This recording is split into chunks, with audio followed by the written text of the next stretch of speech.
সুপ্রিয় দর্শক আসসালামু আলাইকুম, কেমন আছেন আপনারা? নিশ্চয়ই ভালো আছেন। আজকের ভিডিওতে আপনাদের সবাইকে স্বাগত জানাচ্ছি। আজকে আমি আপনাদের সাথে শেয়ার করব সাইড কাটা ছাড়া নর্মাল ডেলিভারির উপায় সম্পর্কে। তাহলে চলুন জেনে নেওয়া যাক। বাই দ্য ওয়ে, মূল ভিডিওতে যাওয়ার আগে একটা কথা বলি, আমি আমার চ্যানেলে pregnancy related, specially normal delivery related অনেক ইম্পর্ট্যান্ট তথ্য ভিডিও আকারে শেয়ার করে থাকি। এই তথ্যগুলো আমার পার্সোনাল এক্সপেরিয়েন্স ও আমার ডক্টরের সাজেশন থেকে নেওয়া। তাই আমার চ্যানেলটিকে যদি একবার আপনারা ভিজিট করেন, তাহলে আপনারা আপনাদের প্রশ্নাতীত মনের অনেক প্রশ্নের উত্তর পেয়ে যেতে পারেন। আমন্ত্রণ জানাবো আমার চ্যানেলটিকে একবার ভিজিট করে দেখার জন্য। এবারে চলুন মূল আলোচনায় যাওয়া যাক। আমি শুরুতেই বলেছি আজকে আলোচনা করব সাইড কাটা ছাড়া নর্মাল ডেলিভারির উপায় সম্পর্কে। দেখুন, আমরা সবাই জানি যে নর্মাল ডেলিভারিটা সিজারের তুলনায় খুব ভালো, কারণ সিজার হচ্ছে একটা ছোটোখাটো অপারেশনের আগে পরে বিভিন্ন ধরনের ঝুঁকি থাকে, বিভিন্ন ধরনের সাইড ইফেক্টস থাকে। এছাড়া সিজারিয়ান পেশেন্টকে সারা জীবনভর কিছু না কিছু রোগশোক বহন করতে হয়, বিভিন্ন ধরনের নিষেধাজ্ঞা মানতে হয়। কিন্তু নর্মাল ডেলিভারি পেশেন্ট এর সব কিছু থেকে সেফ ও সিকিওরড। সারা জীবনভর নর্মাল ডেলিভারি পেশেন্ট ভালো থাকেন। সেজন্য সব কিছু জেনে শুনে আমরা নর্মাল ডেলিভারিকে পছন্দ করি। সন্তান জন্মদানের ক্ষেত্রে আমাদের অন্যতম পছন্দের পদ্ধতি হচ্ছে নর্মাল ডেলিভারি। এই কথাটা আমার ভিডিওতে আমি প্রায় টাইমই বলি। অনেকে বলেন যে কেন বলি, কারণ আপনারা যেন উৎসাহিত হন নর্মাল ডেলিভারিতে, এবং বিশেষ করে নতুন নতুন দর্শকদের জন্য বলি। আচ্ছা, এবারে কথায় ফিরে আসি। নর্মাল ডেলিভারিটা হচ্ছে একটা প্রাকৃতিক পদ্ধতি। কার কখন কোন দিন কোন সময় ডেলিভারি হবে এটা কেউ বলতে পারে না। তবে নবম মাসে 37 থেকে 40 সপ্তাহ হচ্ছে নর্মাল ডেলিভারির আদর্শ সময়। যদি নর্মাল ডেলিভারি হওয়ার হয় তাহলে এই 37 থেকে 40 সপ্তাহের মধ্যেই হয়ে যাবে। এবারে কারো 37 সপ্তাহে হয়, কারো 38 সপ্তাহে হয়, কারো 39 সপ্তাহে হয়, আবার কারো বা 40 সপ্তাহে হয়। নর্মাল ডেলিভারি নিয়ে আমাদের অনেক কৌতূহল আছে, বিশেষ করে নতুন মায়েদের। তারা তো সব কিছু জেনে বুঝে নর্মাল ডেলিভারি পছন্দ করেন, ঠিক আছে, কিন্তু এখানে আমাদের একটা বড় ভয় হচ্ছে সাইড কাটা নিয়ে। যে সাইড কাটা, অনেকে ভাবেন কি যে বাবা এই সাইড কাটার থেকে আমার সিজার করানোটাই ভালো। কিন্তু আসলে সিজার হচ্ছে একটা অপারেশান, আর সাইড কাটা হচ্ছে জাস্ট সাইডটা ছিটে দেওয়া। এখানে একটা ইনফরমেশান দেই, নর্মাল ডেলিভারি ক্ষেত্রে কিন্তু সবার সাইড কাটতে হয় না। যাদের পেলভিসটা একটু চাপা, ডাক্তার দেখে মনে করেন যে এই পথ দিয়ে বাচ্চা সহজে বেরোতে পারবে না, বেরোলে কোনো সমস্যা হবে, তাদের একটু জাস্ট সাইডটা ছেটে দেওয়া হয়। আর যাদের পেলভিসটা ঠিকঠাক আছে তাদের সাইড কাটার প্রয়োজন হয় না, তাদের পেলভিস দিয়ে অনায়াসে বাচ্চা বেরিয়ে চলে আসে।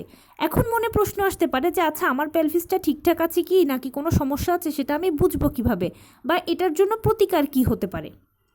দেখুন, নর্মাল ডেলিভারিতে আপনার সাইড কাটা লাগবে না, আমি বলছি, শুধুমাত্র যদি আপনি এই কাজটা করতে পারেন। আর এত প্রশ্নেরও উত্তর খুঁজতে হবে না। কি কাজ করতে হবে? আপনাকে নিয়মিত বাটারফ্লাই স্টাইলে বসে থাকতে হবে, এবং সেই সাথে অবশ্যই লো কমেটটা ব্যবহার করতে হবে। ব্যাস, এই দুটো কাজ যদি করতে পারেন, বা এই দুটো ব্যায়াম যদি করতে পারেন, তাহলে ইনশাল্লাহ আপনার সাইড কাটার প্রয়োজন হবে না। কেন হবে না? কারণ হচ্ছে আমাদের বাচ্চার মাথাটা হচ্ছে 10 সেন্টিমিটার, আর 10 সেন্টিমিটার মাথাটা মায়ের পেলভিস দিয়ে বেরোনোর জন্য মায়ের পেলভিসের প্রশস্ত হতে হবে 10.5 থেকে 11 সেন্টিমিটার। এখন আপনার পেলভিস 10.5 থেকে 11 সেন্টিমিটার প্রশস্ত হলে আপনার সাইড কাটার দরকার নেই। আর যদি কম হয় তাহলে হালকা একটু সাইডটা ছেটে দিতে হবে। কারণ যদি সাইডটা ছেটে দেওয়া না হয় বা সাইডটা হালকা কাটা না হয়, তাহলে বাচ্চা বের হওয়ার জন্য প্রেশার দিচ্ছে, আপনিও প্রেশার দিচ্ছেন তাকে বের করার জন্য। দুজনের মিলিত প্রেশারে বাচ্চা এত জোরে বেরোবে যে অনেক সময় দেখা যায় যে মায়ের যৌনাঙ্গটা এবড়োথেবড়োভাবে ছিঁড়ে যেতে পারে। আর একবার যৌনাঙ্গ এবড়োথেবড়োভাবে ছিঁড়ে গেলে সেটা তো বোঝেন কত কষ্টকর, পরবর্তীতে এটা ঠিক হতে অনেক সময় লাগে। এছাড়া যদি বাচ্চার মাথা আপনার যৌনাঙ্গে আটকে যায়, তাহলে কিন্তু সে নিঃশ্বাস নিতে পারবে না, সেখানেই মারা যাবে। এরকম অনেক হয় ডেলিভারি ক্ষেত্রে। আরও একটা সমস্যা হচ্ছে, যদি ডাক্তার টানাটানি করে মাথাটা বের করতে চেষ্টা করে, তখন সেক্ষেত্রে ঘাড়ের দুপাশের যে রগগুলো আছে, বাচ্চার এই দুপাশের রগ ছিঁড়ে যেতে পারে বা সমস্যা হতে পারে, যেহেতু তার এখনও একেবারে নরম বডির সবগুলো অংশ। সেই জন্য বাচ্চাকে মেইনলি ভালো রাখার জন্য, আপনাকে ভালো রাখার জন্য জাস্ট সাইডটা ছেটে দিতে হয়। এখন আপনি যদি নিয়মিত বাটারফ্লাই স্টাইলে বসে থাকেন, ছবিতে দেখানো স্টাইলটাই হচ্ছে বাটারফ্লাই স্টাইল। নিয়মিত যদি এই বাটারফ্লাই স্টাইলে 15 থেকে 20 মিনিট বা আধা ঘন্টা বসে থাকেন এবং লোকোমেটটা ব্যবহার করেন, তাহলে যেটা হবে, আপনার পেলভিসটা সংকোচন প্রসারণে একটা ব্যায়াম হবে।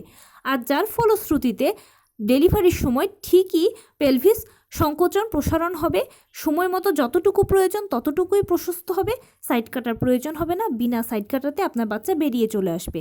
এবার আপনার প্যালভিসের মাপ ঠিক আছে কিনা, কোনো সমস্যা আছে কিনা এগুলো নিয়ে চিন্তা করতে হবে না, জাস্ট আপনি এই দুটো কাজ করলেই হবে। অনেকের মনে প্রশ্ন আসতে পারে যে আমি কখন থেকে এটা করব, বা অনেকে আছেন এখন একদম শেষ পর্যায়ে আছেন। আপনি যে সময়ের গর্ভবতী হন না কেন, যত সপ্তাহেরই গর্ভবতী হন না কেন, ধরেন যে আপনার কালকে ডেলিভারি ডেট, তবুও আপনি এখনই এই কাজটুকু করুন, এই চেষ্টাটুকু করুন, ইনশাল্লাহ ভালো একটা ফল আপনি পেতে পারেন।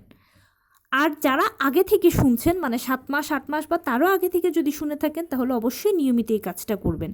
এখানে আমি আরেকটু বোনাস একটা কথা বলি। দেখুন, নর্মাল ডেলিভারি হচ্ছে একটা প্রাকৃতিক পদ্ধতি, তাই এটাকে আপনার প্রাকৃতিকভাবে হ্যান্ডেল করতে হবে। এবং আপনার ডেলিভারিটা যদি চান যে আপনার নর্মালে হোক, তাহলে আপনাকে কিন্তু চেষ্টা করতে হবে কিছু না কিছু, চুপচাপ বসে থাকলে হবে না।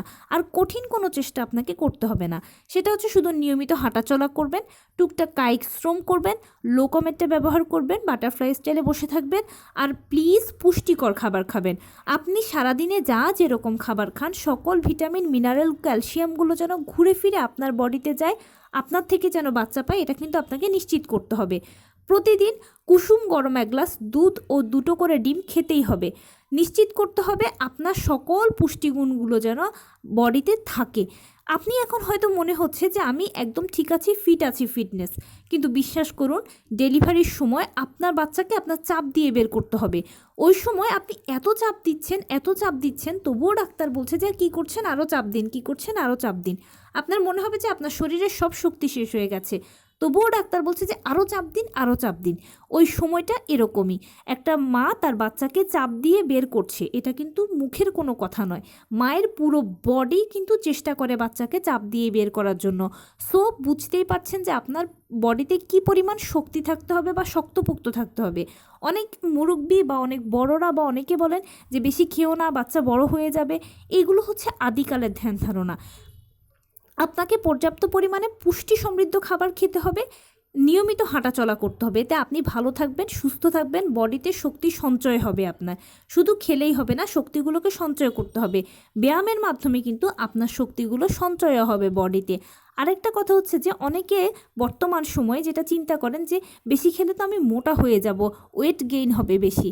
দেখুন, আপনি এ ধারণাটাও ভুল, কারণ আপনি যে খাবারটা খাচ্ছেন, শরীরে যে ইনটেক হচ্ছে, আপনি যদি নিয়মিত হাঁটাচলা করেন, ব্যায়াম করেন, ব্যায়ামের উপরে যদি আপনার বডিটা থাকে, তাহলে কিন্তু ওই একই পরিমাণ লেভেল হয়ে যাবে। মানে যতটুকু গেইন করছেন ততটুকুই এবার হাঁটা চলার মাধ্যমেই আপনার অ্যাডজাস্ট করে যাবে বডিতে। আর অবশ্যই নিজেকে সুস্থ রাখার জন্য তো পুষ্টিকর খাবার খেতেই হবে। এখানে আরেকটা কথা আমি বোনাস বলে রাখি, অনেকে আমাকে প্রায় প্রশ্ন করেন যে আপু কি এক্সট্রা ব্যায়াম করব আমরা নবম মাসে নর্মাল ডেলিভারির জন্য। আপনি নিজেকে সেফ সিকিউরড রেখে যতটুকু ব্যায়াম করতে পারেন, এক্সারসাইজ করতে পারেন, আপনি যতটুকু জানেন ততটুকু করুন, অবশ্যই নিজেকে সেফ সিকিউরড রেখে। আর যদি মনে করেন যে না, আমার আনসেফ মনে হচ্ছে বা আমি পারবো না, তাহলে কোনো এক্সট্রা ব্যায়ামের কোনো প্রয়োজন নেই, শুধু নিয়মিত হাঁটাচলা করবেন, টুকটাক কায়িক শ্রম করবেন, লো কমেটটা ব্যবহার করবেন, দ্যাটস ইট। আর কিচ্ছুর প্রয়োজন হবে না আপনার। আমি আমার ভিডিওগুলোতে অনেক সময় আপনাদেরকে প্রোভাইড করি এরকম ইনফরমেশান যে 30 মিনিট করে হাঁটাচলা করার কথা, 30 মিনিট করে বাটারফ্লাই স্টাইলে বসে থাকার কথা। অনেকে আমাকে বলেন যে আপু 30 মিনিট হাঁটতে পারি না, কষ্ট লাগে। 30 মিনিট হাঁটতে না পারলে আপনি 20 মিনিট হাঁটুন, না হলে 15 মিনিট হাঁটুন, না হলে 6-7 মিনিট হাঁটুন। এছাড়া আপনি আপনার মতো করে সময় সুযোগ করে হাঁটাচলা করলেই হলো, শুধু শুয়ে বসে থাকবেন না, এতটুকুই হচ্ছে অনুরোধ। তো এই ছিল আজকের ভিডিও। কেমন লাগলো বলুন? যদি ভালো লেগে থাকে ও হেল্পফুল হয়ে থাকে, তাহলে প্লিজ লাইক, কমেন্ট, শেয়ার করতে একদম ভুলবেন না। আর সেই সাথে আমার চ্যানেলটিকে সাবস্ক্রাইব করার বিনীত অনুরোধ রইল। পাশে থাকা বেল আইকনটি ক্লিক করে দেবেন, যেন আমি ভিডিও আপলোড করার সাথে সাথে আপনারা নোটিফিকেশান পেয়ে যান। যদি কোনো প্রশ্ন থাকে কমেন্টসে জানাবেন, আমি রিপ্লাই দেব। প্লাস যদি কোনো পরামর্শ থাকে যে কোন বিষয়ের উপরে ভিডিও বানালে আপনারা উপকৃত হবেন, সেটাও জানাবেন। আমি আপনাদের পছন্দের সর্বোচ্চ প্রায়োরিটি দেব। ভালো থাকবেন, সুস্থ থাকবেন। আসসালামু আলাইকুম।